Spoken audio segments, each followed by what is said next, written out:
अच्छा, एक बात बताओ, क्या तुम्हारे ज़हन में कभी ऐसा एक सवाल आया है कि काश तुम किसी एरा में जा सकते और तुम वहाँ के लोगों से मिल सकते, वहाँ के लोगों के बारे में जान सकते या उस कल्चर को और अच्छे से जान सकते? अगर हाँ, तो ये फ़िल्म तुम्हारे लिए है। और अगर तुम्हारे ज़हन में ऐसे सवाल नहीं भी आते हैं, तो भी मैं कहूँगा कि ये फ़िल्म तुम्हारे लिए है और तुम्हें ये फ़िल्म देखनी चाहिए। तो मैं बात कर रहा हूँ वुडी एलन की एक फ़िल्म मिडनाइट इन पेरिस के बारे में। तो ये कहानी है गिल पेंडर की, प्लेड बाय ओवेन विल्सन, जो एक हॉलीवुड राइटर होता है और वो अपना एक नोवेल लिखने की कोशिश कर रहा है। और उसी कोशिश में वो पेरिस घूमने आया है अपने फियंसे इनीज के साथ। Inez played by Rachel McAdams और उसके पेरेंट्स के साथ। पर इनीज को गिल का पेरिस से सो रोमांटिक वाला वाइब पसंद नहीं है।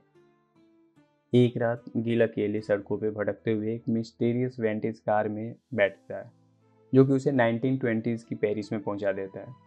और उसे यहाँ मिलते हैं F Scott Fitzgerald, played by Tom Hiddleston, Ernest Hemingway, played by Corey Stoll, और Adriana, played by Marion Cotillard. हर रात गिल को ये टाइम मशीन मिलती है। हर रात वो 1920s के एरा में जाता है, उनके साथ घूमता है, डांस करता है, बातें करता है और साथ में राइटिंग टिप्स भी लेता है कि कैसे वो अपने नोवेल को और इम्प्रूव कर सकता है। और इसी के बीच गिल पेंडर को एड्रियाना से प्यार हो जाता है। जैसे कि गिल पेंडर को 1920s का पेरिस उसे गोल्डन एरा लगता है, वैसे ही एड्रियाना को 1890s का यूरोप बहुत पसंद है और वो उस एरा को गोल्डन एरा मानती है। जब गिल की यह मज़ेदार रातें उसकी रियल लाइफ प्रॉब्लम, जैसे उसका रिश्ता ख़राब होना और अपने राइटिंग स्किल्स पे डाउट से क्लैश करता है, तो उसके मन में एक सवाल आता है, क्या पुराने ज़माने में ज़िंदगी सच में अच्छी थी या हम बस अपनी अब की मुश्किलों से भागना चाहते हैं? Nostalgia art, the illusion of golden age. Midnight in Paris nostalgia को एक्सप्लोर करती है और ये बताती है कि पुराने ज़माने को रोमांटिसाइज करती है और प्रेजेंट को अंडर वैल्यू।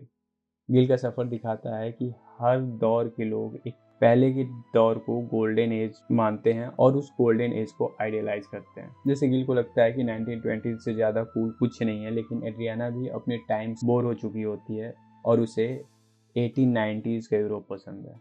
अगर फिल्म के मैसेज के बारे में बात करें तो मैसेज काफ़ी हद तक क्लियर है कि हर एक एरा के लोग सोचते हैं कि पहले वाला ज़माना बेहतर था। जैसे कि हमें आज लगता है कि 90s का ज़माना कितना कूल था, लोग 90s के लोगों को लगता है कि 70s का ज़माना कितना कूल था या फिर कितना बेहतर था। Woody Allen also celebrate artistic pace. आखिर में अगर हम बात करें तो ये फिल्म ऑथेंसिटी और नकलीपन को दिखाता है। इनीज और उसका दोस्त Paul, played by Michael Sheen, modern materialism और इंटेलेक्चुअल शो ऑफ को रिप्रेजेंट करते हैं, जबकि गिल की टाइम ट्रेवलिंग दोस्त जिंदगी को पूरे जज्बे और पर्पस से जीते हैं। पेरिस खुद में एक कैरेक्टर बन जाता है। गिल को पता चलता है कि एड्रियाना भी अपने टाइम से भागना चाहती है, वो 1890s में रहना चाहती है। तब उसे एहसास होता है कि गोल्डन एज सिर्फ एक फैंटेसी है। आखिर में गिल प्रेजेंट में वापस आता है, फियांसे को छोड़ता है और पेरिस में ही रहकर नोवेल लिखने लगता है। गैब्रियल के साथ बारिश में घूमता है, एक्सेप्टिंग कि अभी भी लाइफ में मैजिक है। अगर तुम्हें लगता है कि पहले ज़माने में पैदा होना चाहिए था, तो मिडनाइट इन पेरिस तुम्हारी आंखें खोल देगी। यह फिल्म टाइम ट्रेवल, मस्ती, रोमांस, एक्जिस्टेंशियल क्राइसिस का परफेक्ट मिक्सचर है।